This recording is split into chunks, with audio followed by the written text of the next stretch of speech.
듣다 보니까 그 코끼리를 바늘로 찌르는 말씀을 들으면서 저는 좀 비슷하면서도 다른 비유가 생각이 났는데, 그 사자하고 벼룩의 비유를 아시는지 모르겠어요. 벼룩하고 사자가 싸우려면 이게 게임이 안 될, 뭐 사자는 동물의 왕국의 제왕이다 뭐 이런 식으로 비유가 되고, 벼룩은 정말 보잘것없고 너무너무 조그만데 이길 수 있다. 이게 코끼리를 바늘로 찌르는 거하고 같은 논리인데요. 벼룩은 사자를 물 수 있지만 사자는 벼룩을 물지 못한다. 뭐 그런 비유도 생각이 납니다. 지금 그 김익준 선생님께서 그 정말 거대한 적을 놓고 싸우는 그런 말씀을 해주셨지만, 그리고 제가 또 그 핵마피아들하고 몇십 대 일로 싸우시는 현장을 제가 또 목격하지 않았겠습니까? 아, 그 자리에 계셨었구나. 네, 그 서울에서 그 제가 증언을 할 수 있는데 정말 그 우리나라 핵산업계에서 핵심 부분에서 일하는 국장 클래스 이상의 사람들이 한 몇십 명 모인 자리에서 강연을 하시는데 제가 어떻게 그 자리에 있게 됐습니다. 근데 정말 그 질문 시간이 오자마자 사람들이 너 당해봐라는 식으로 질문을 퍼붓는데 증오심을 표현을 하듯 해서 그냥 생각이 다른 것이 아니라 이분들은 그 탈핵에 대해서 밥그릇을 뺏는 적이라고 생각하고 있나? 그래서 정말 진심으로 증오하나 보다. 뭐 이런 생각도 했는데 그 자리에서 너무너무 명쾌하게 그 논파들을 하면서 평정심을 잃지 않고 그 싸우시는 모습을 보면서 평정심 잃었었어요. 그 소그룹 그 백조가 호수 수면 아래서 해도 그 우아하게 그 수면 위에 드러난다는 게 중요하지 않겠습니까? 그래서 참 김익준 선생님 대단하시다 그러고 식사 자리까지 그렇게 스마트하게 하시는 것을 보고 안녕히 가십시오 뭐 건투를입니다 하고 골목으로 이렇게 돌아서자마자 이 가나다라 마바사 쌍기역의 쌍시옷에 하시는 모습을 보고 우연찮게 정말 스트레스가 대단하시고 그 모든 너무 큰 짐을 이 시원하게 잘 싸우시는 김익준 선생님께만 이렇게 지우고 있는 것이 아닌가 하는 생각이 들었는데, 우리가 그 말씀 듣고 시원하게 속이 시원해지는 것뿐만이 아니라 그 에너지와 또 내용을 가지고 이 한국 탈핵이라는 책, 이 무기도 생겼지 않습니까? 이걸 가지고 한 사람 한 사람이 씨앗이 되는 것처럼 나가서 좋은 일을 해나갈 수 있었으면 좋겠습니다. 아마 여러분들 지금 쭉 말씀 들으면서 평상시에도 혹은 지금 말씀 들으면서 선생님께 여쭤보고 싶은 그런 것들이 많을 텐데 질문 용지 다 작성하셨는지 모르겠어요. 예, 그거를 종이 비행기로 접어서 앞으로 날리면 선생님께서 그걸 짚고 좀 뒤쪽에 먼 분들 거는 도와주시면서 앞으로 전달을 해주실 거거든요. 본인 앞으로 이렇게 떨어지면 그거는 주워 앞으로 넘겨주시고요.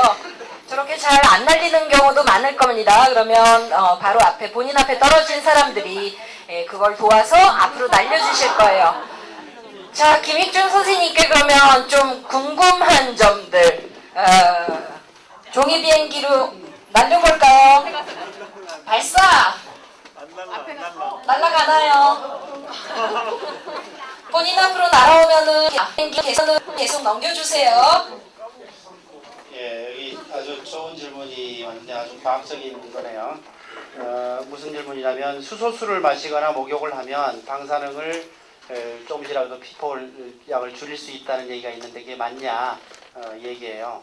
이건 책에도 안 쓴 건데 이렇게 생각하시면 이거 그냥 그 생물학적인 질문이니까 방사능이 우리 세포에 닿잖아요. 그러면 세포에 있는 많은 그 분자들이 손상을 받습니다. 세포막도 손상받고 세포막에 박혀있는 단백질들도 그렇고 뭐 지방 성분, 그 다음에 탄수화물 성분 여러 가지가 많은데 그것들이 다 손상받습니다. 물론 유전자도 손상을 받죠. 그런데 결국 그 세포막이 죽거나 다른 것들이 다치는 것은 큰 문제가 안 돼요. 다른 것이 다치면 되게 그 세포가 죽어버리니까. 그런데 세포가 죽지는 않고 세포막이나 이런 데서 산소 레디칼을 만들어내면 이것이 간접적으로 유전자를 깰 수 있거든요. 그래서 방사능이 유전자를 깨는 기전은 두 가지라고 보시면 돼요. 직접 DNA를 공격해서 유전자가 바뀌게 하든지 아니면 세포에 있는 다른 성분을 바뀐 후에 거기서 산소 레디칼이 나오게 해서 유전자를 바꾸게 하는 이 두 가지라고 볼 수 있는데, 이 간접적으로 쿠션 맞고 들어가는 그 손상, 그거는 산소 레디칼을 없애주는 그런 약이나 식품으로 줄일 수가 있는 거죠.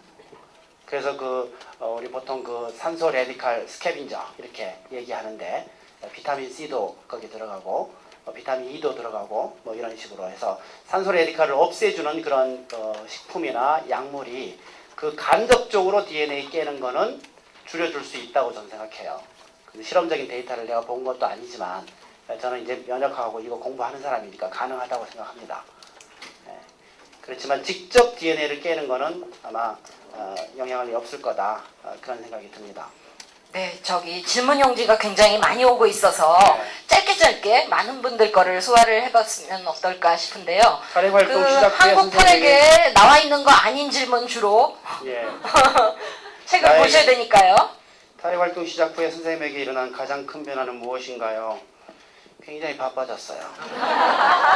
그 전에 전 정말 게으르게 살았습니다. 강의가 1년에 한 20시간, 30시간밖에 안 돼요.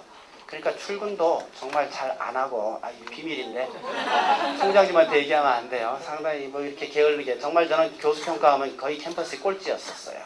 강의만 했어요. 딱 강의는 절대 안 빼먹죠. 내가 즐기는 일이니까.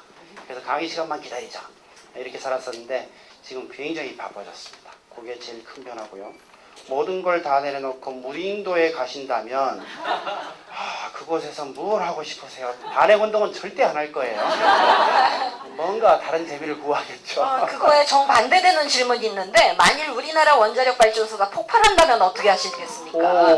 이거는 정말 이런 불길한 거는 그냥 딱 여기서 하고 끝내는 질문이어야 되는데요. 5등급 이상이죠, 이거? 폭발하는 거. 저 그런 얘기 가끔 합니다만, 일본 보면 사고 난 다음에 사후 대책 지금 여러 가지 많이 하고 있어요. 난 다 무의미해 보여요. 정부가 무슨 일을 잘해도 무의미하고 못해도 무의미해. 모두 무의미해요. 땅이 오염돼 있고 그 다음에 뭐 어떡할 거예요. 300년간 피폭되는 건 정한 일인데 무의미합니다. 그래서 한국에서 핵사고 나면 저는 그 다음날 바로 전기 끕니다. 전화도 끄고, 그리고 바로 이민 갑니다. 할 수 있는 일이 없어요. 처자식들 딱 단짝 들어서 데리고 갑니다. 그걸 끄실 거예요. 할 수 있는 일이 없어요. 어느 나라 갈지 궁금하시죠? 제가 하나 집어놨어요. 어느 나라냐면요, 원자력 안 해요. 앞으로 영원히 안 하겠다고 선언한 나라예요. 그리고 우라늄 광산도 없어요.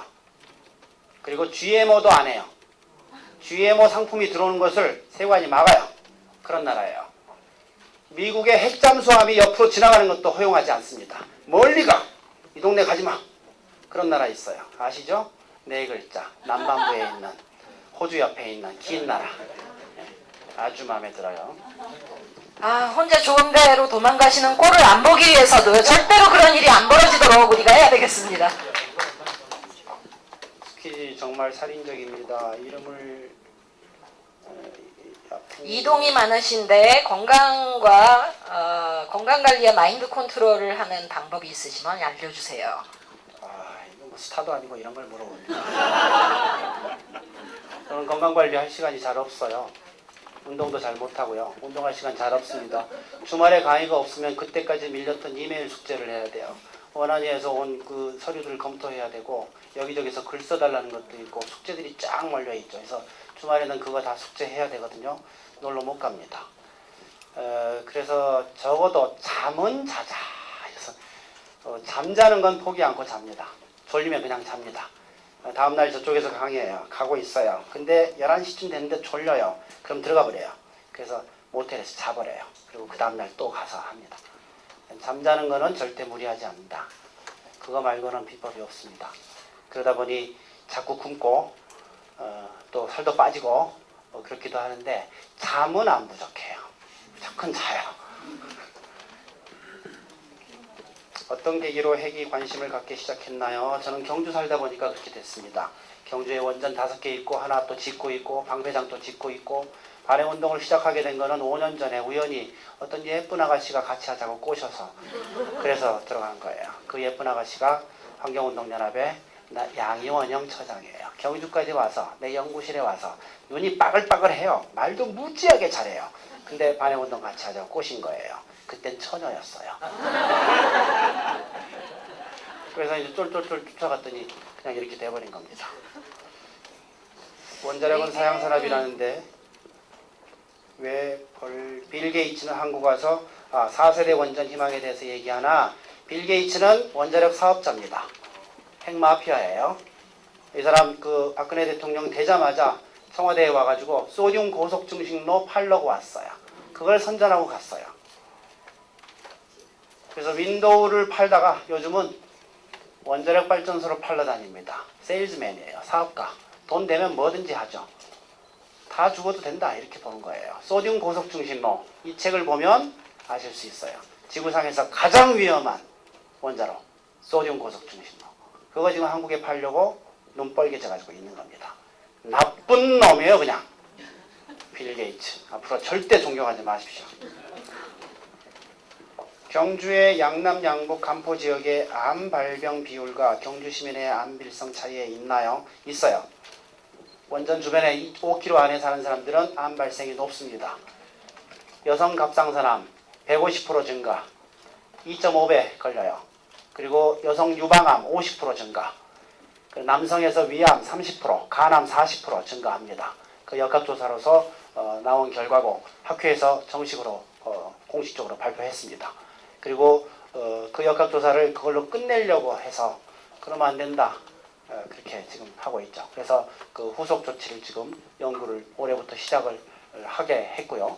그리고 저번 원안위 위원회 때 제가 얘기해도 되는지 모르겠는데 하여튼 제안했어요. 이거는 여기서 끝내면 안 된다. 앞으로 20년 쭉 가야 된다. 200억 정도 꺼내놔라. 여기다 써야 된다. 역학조사는 계속 진행이 되도록 그렇게 앞으로 노력할 생각입니다. 몇 장 없기 때문에 마저 그냥 다 해드리겠습니다. 3장 남았는데요. 네. 최근 기사에 의하면 수소가 방사능 제거에 도움이 된다고. 네, 아까 했잖아요. 이거 네. 한 거군요. 네. 방사능 오염 식품 관련, 후쿠시마 4호기는 안전한 정도나 위험 정도가 몇 프로인 걸로 보십니까? 후쿠시마 4호기는 원자로가 비어 있었죠. 그래서 터지긴 했지만 원자로 터진 게 아니고요. 사용 후 해결료 수조, 제가 강의할 때 물통이라고 부르는 거, 그게 터진 거거든요. 그 안에는 원자로의 3배 정도의 해결료가 들어있었는데 그거 지금 일본에서 꺼내고 있습니다. 꺼내고 있어요. 일부 꺼냈어요. 손상 안 된 거 일부 꺼낸 겁니다. 그게 다 손상이 안 되고 그대로 있을까? 택도 없는 소리죠. 손상됐을 겁니다.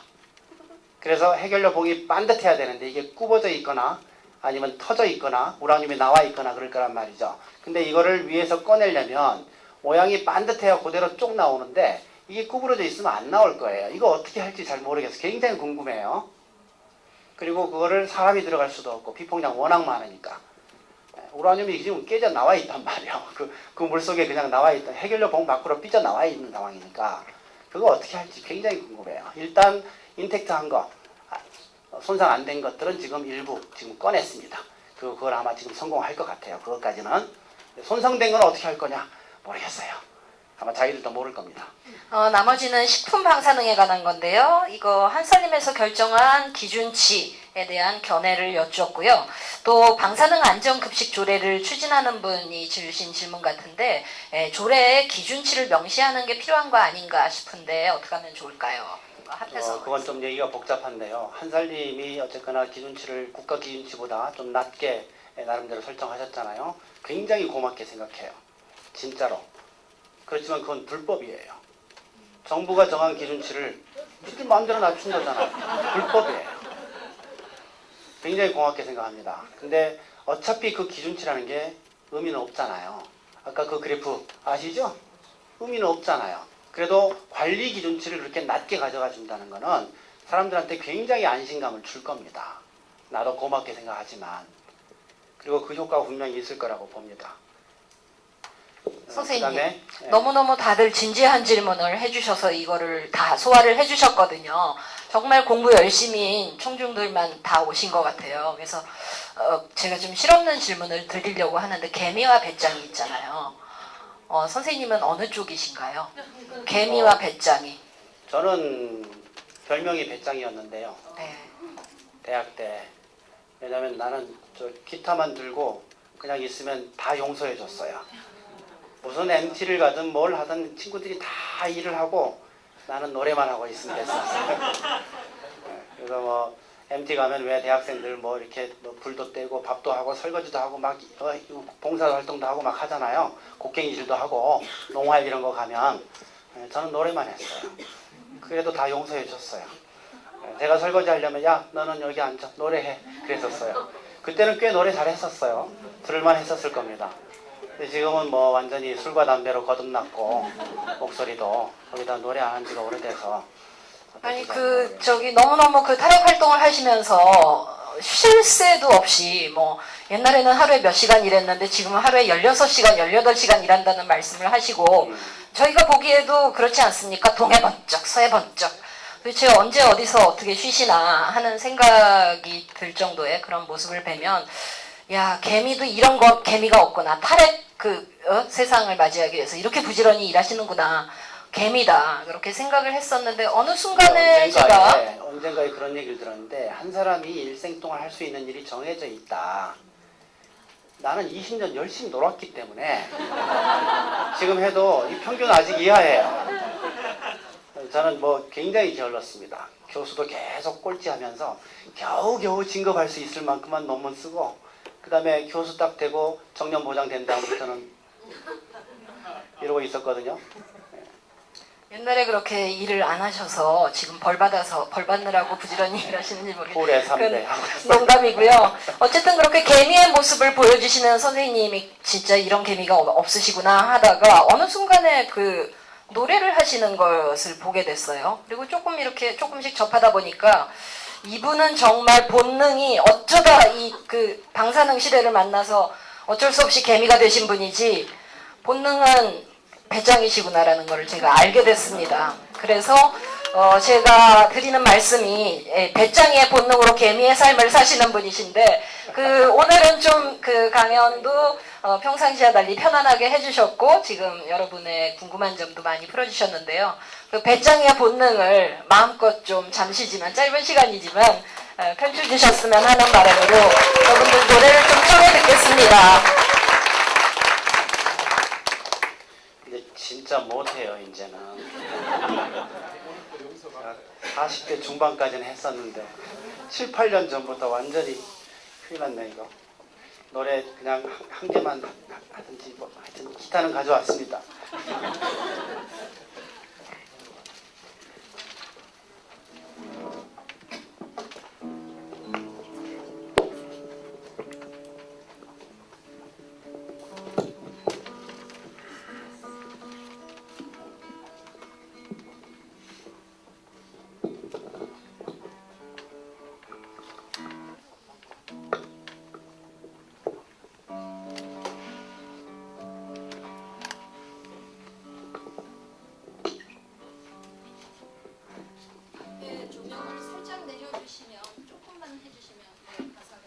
조금 좀 신나는 노래를 하면 좋으실 텐데 제가 옛날에도 그렇고 우리 때 노래밖에 몰라요. 그때 노래는 다 이렇게 좀 시집을 했어요 솔직히. 시대도 좀 암울했었고 그래서 요즘 노래를 배우지는 못하고 옛날 노래. 내가 찾는 아인 흔히 볼 수 없지 빈 주머니 걱정돼도 사랑으로 채워주는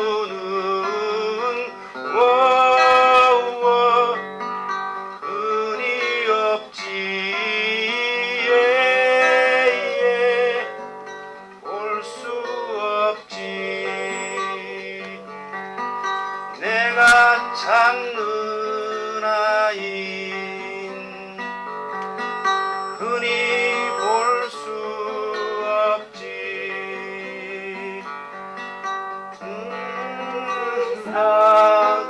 볼 줄 알고 사랑을 사랑하는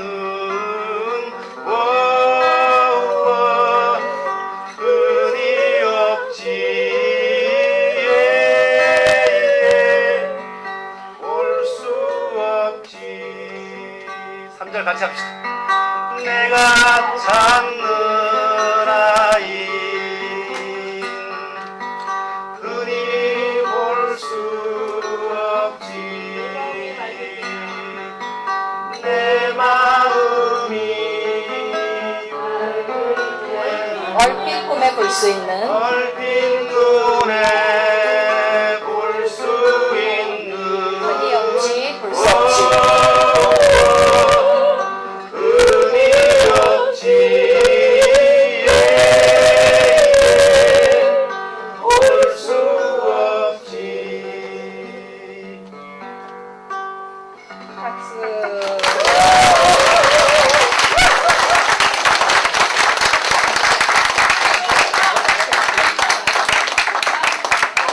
하나만 더 할게요.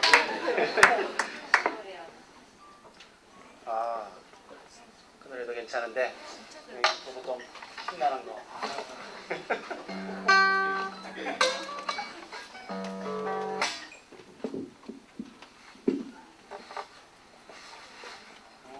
우리는 나라고 살사옵나 하루는 솔개처럼